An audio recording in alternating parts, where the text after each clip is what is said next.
Comic book community, Lawbox Love Affair here. Thanks for joining another haul video. So as I was saying in my previous video, I have a stack of books that I've had to divvy up and figure out what are the themes for the different hauls. So this haul video is I think these are all first appearances. It's a smaller stack than my last one, so this should be a shorter video as long as I keep my trap shut. So these are all first appearances I picked up through Facebook purchases, through buying them at a store, as well as going to local cons or buying them on eBay. So I haven't been buying a whole lot on eBay lately, so that there's something to that. I've been focused more on the local aspect, which is, I love, going to cons or a store and you can just see the book in person. So one that I didn't go to the local store to get, and this is the first one, and I think this is a big one, because it is a harder to find sought after book, and it's probably one that I paid the most for out of this bunch, is Strange Academy #1. First appearance of all these people. Emily Bright, Doyle, the son of Dormammu. So this is the Opeña variant cover, the Breakfast Club homage variant. This is a book that I saw. It came out, it was on a wall. I was visiting my great aunt in Florida, and this book was up on the wall for $75. It had dents. I was in the mood where I was like, $75 for something that is kind of beat up a little bit. It's not pristine, and it's just come out. I'm gonna pass. And that was a mistake because, and I can't remember how bad it was, to be quite honest. I just knew it was enough for me to notice and hedge on it. I didn't realize Strange Academy at that time was taking off. So was happy to finally find a copy. I didn't pay market.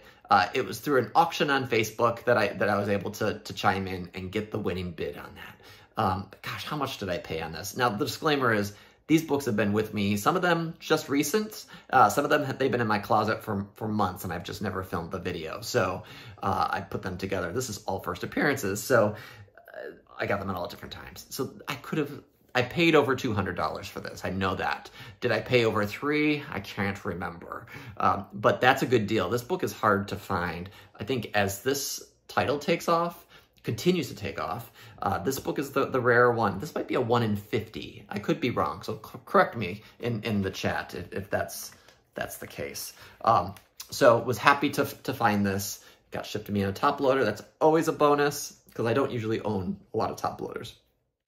The next book I got was Thunderbolts Prelude, #1. So this is now getting some attention because of the Thunderbolts movie, but I kind of saw a little bit of the writing on the wall, and it's not quite speculation anymore because people are talking about it, but this is the reprint of their first appearance in Hulk. Was it 449, I think? It came to me in the sealed bag. I haven't taken it out of the bag. I'm not quite sure why it's in this bag. I bought it on eBay, so I don't know if the seller put it in this bag or if that's how it was originally purchased and given to the seller. But it is in a bag and board inside this bag, so that's nice. It looks near mint, high quality, high grade. So definitely a spec book to hold on to, see what happens with Thunderbolts. I went to a flea market just randomly to check out what they had. I haven't been doing a whole lot of flea markets. I've done 0 garage sales this year. I really should get my game up on that. But the winter's here, so it's not, there are not going to be around. But I did go to this flea market and found one comic. There was a lot of comic dealers, actually. But I found Ghost Rider 28. Bagged, but the bonus was that it was a newsstand. I bought this for $3, which is well worth it. I have a couple copies of this book, and I think I might have both in newsstand, which surprises me because and they're great quality. They're probably near mint, maybe a ticker here or there. Andy and Joe Kubert covers, and this is the first Midnight Suns crossover. I don't know if this is actually the first appearance of the Midnight Suns. I think it is, not quite as a team. I don't think they're officially a team, but cool to have this. It has the poster inside with Lilith. This book was interesting. This book was a little scary. It's actually right around the time I started collecting Ghost Rider. So this is probably like 94 or so, and have liked Ghost Rider ever since. Oh, I'm sorry, this is 92. So I don't read Ghost Rider religiously, but I do enjoy his book from time to time, and this is sort of the heyday for me, Danny Ketch. Another book I picked up, I think I only paid $1, even though it says $3. This is the first Future Thor. This is $3.84. So pick this up just for the heck of it. I have become a Thor fan. I have to admit, I've not been a Thor fan before, and I am a Thor fan. So picking these up occasionally as I can go. I'm not picking up the Run. That's next to impossible. I have no interest in stacking up my closet with Thor books, but I do love a Thor book from time to time. Another book that I have a couple copies of already. This is a childhood nostalgia favorite. I'm going to be honest. So there's an artist here that I've always gravitated towards. He doesn't do feet, lots of pouches, and it's a sweet spot from when I grew up and read comics. This is a newsstand book, and so I've been looking for a newsstand of this key first appearance, and that is the first appearance of Cable. So I found it for $100. It is VF to near mint. It's probably more near mint than VF, to be quite honest. But it was on my comic shop wall. They rarely have keys, so I was like, I'll snag that. And this is a newsstand to boot. So really cool.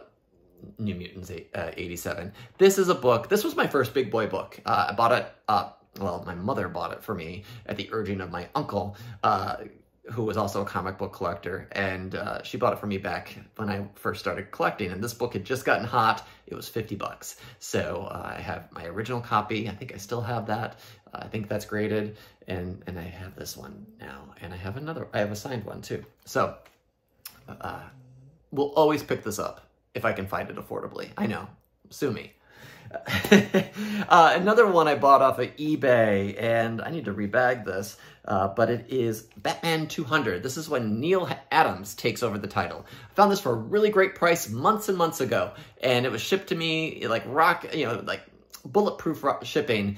It's in these flimsy kind of comic bags. I don't love these, that you end up cutting yourself on them. You know, they got that sound to them, but cool Neal Adams, Batman, Robin. I've been picking up some of those key issues. I got the first Silver Age Penguin, Two-Face, Man-Bat, and so now I have this landmark issue. I've seen this go for really a lot of money, and I got it for, I think, like 50, 60 bucks, really affordably, I thought. Another DC key, and what kind of channel is this? You're like, oh, you only do Marvel. No, there's some DC here. I've been picking up some DC keys as I can. So I picked up the Showcase. Showcase 60? Yes. So this is Showcase 60, which is the first Silver Age appearance of the Spectre. For some reason, there are some characters I just I gravitate towards, and I don't necessarily collect these characters. Or I haven't, I should say, but I have been starting to pick up some of their key appearances, like Batman Beyond and things like that. Spectre is another one. I'm fascinated by the Spectre. I read some of the books in the 90s where he was a pivotal factor, like 0 Hour he appeared, I believe. So picked up Spectre's first Silver Age appearance, and this was about 60 bucks, and I thought that was a decent price. I think I got this off of Instagram from a seller, and forgive me, I don't remember which seller. Like I said, there has been some time that has lapsed.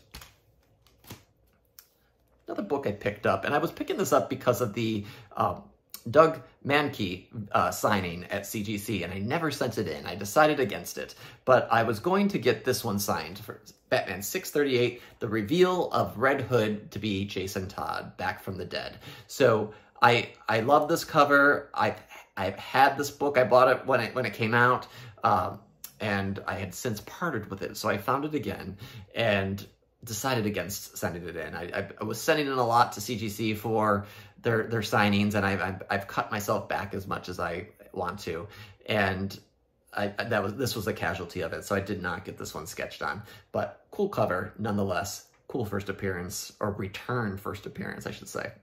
Another first appearance is Defenders 28, first appearance of Starhawk. Really nice cover.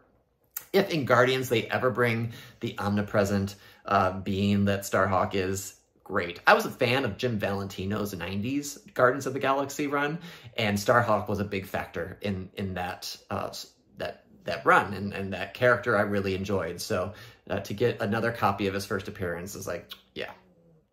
Every once in a while in a dollar bin, you find something of value, whether it's sentimental or otherwise. So I found a second copy of Sword of Azrael. near mint. I have one signed by Joe Quesada. It is slabbed. I decided to get this one and, you know, add a raw one back into the collection. $1, yes. Every day, all day, if I find this book for $1, I would pick this up. This was one of my early Batman books as a kid, so definitely love this. Another bit of kid nostalgia is Shadow Man. Shadow Man #1. Found this really affordably from Third Eye Comics in Annapolis. Online I found it from them, and I paid like $10 for it, and it's a key first appearance, cool cover, and a character that I collected in the 90s until I stopped reading comics until when I went to college, and then I started collecting again and picking up the issues I missed. Fantastic Four 213. This book is not the first appearance of Terrax, but there is a reason why I bought this, and I paid about $30 for this. And those of you watching might be like, it's not worth $30. To me, it is, and I'll tell you why. So it's about VF Plus, but what I love about it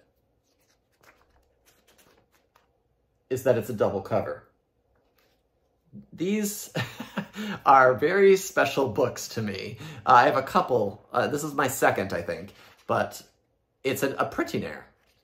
And so if I was ever to get this graded, which I don't know I will, but if I was ever to get this graded, they would grade both covers, and the higher of the grades would win and be the ultimate grade. But usually the one cover is lower than the inside, which is usually higher grade because it's more protected. So, and it does look really nice. I may get this graded. We'll see. I love Terrax. This is John Byrne artwork. This is from 1979. It's got the Sphinx in it. It is. It's John Byrne. Big fan of his. I'd love to get a John Byrne sketch. By the way, if any of you out there have, not sketch, a signed piece of a comic. If any of you have a signed John Byrne comic, let me know. Especially let me know if you're willing to part with it. The last two books are DC books. These are DC books I picked up through an auction. The first one is New Gods 7. First appearance of Steppenwolf and some other folks. Picked that up really cheap. I mean, I think I picked these up for like $10 or maybe even less. And then issue number 3, the first Black Racer. So these are key Kirbyverse New God books that were, you know, they were hot for a minute. Then New Gods got shelved, I think. So we'll see whatever happens with these properties, but I'm not buying these to spec on. I'm buying them out of the history and to have them in sort of a nice collection. I have #1 of New Gods. I think I have #2. So having 3 as well, and then having the Steppenwolf one. This one was hot when Justice League first came out, and then people watched Justice League and they're like, nah, never mind. So to get this on the dip is definitely the way to work. So that's my haul. I told you I was going to keep it short and sweet. All first appearances, all the time in this video. So thanks for watching. If you are new to my channel, hit that subscribe button. I'm trying to put content out a little bit more regularly now that work is maybe a little less crazy. Thanks for watching, and I will see you in the next haul video. All right, bye-bye.